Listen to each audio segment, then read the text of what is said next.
Better just get to the second anniversary of what was perhaps the largest single man-made methane emission event in human history. Not that the Green parties of Europe seem to be that worried about it. You've been in the European Parliament with Ursula von der Leyen. Is she part of the cover-up?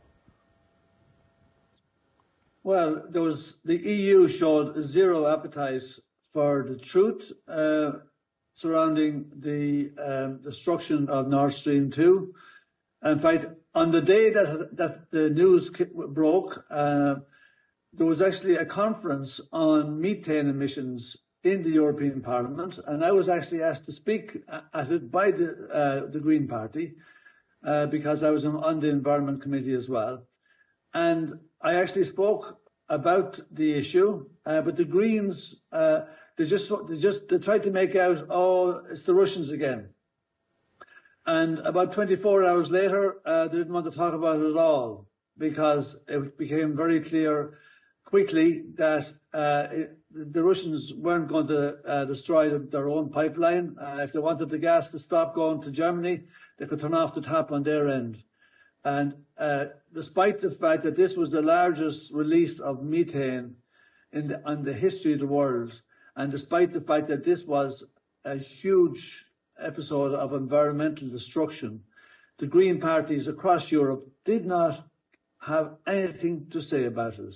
And it speaks volumes about what they really represent when they couldn't actually even criticize the Western powers, who it was pretty obvious just who organised it, who carried it out.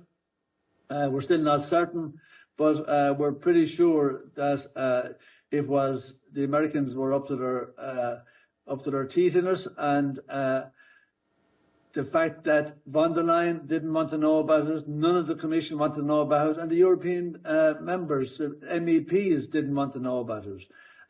And it was really a symbol of the place that the EU is in today, that they showed no appetite for this.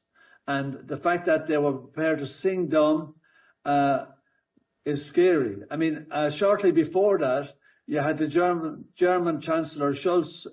He was in America, in Washington, with Biden, and Biden actually talked openly about the fact that the Americans could close the pipeline by whatever they liked. And Schulz never even blinked, and he was standing beside him. Crazy.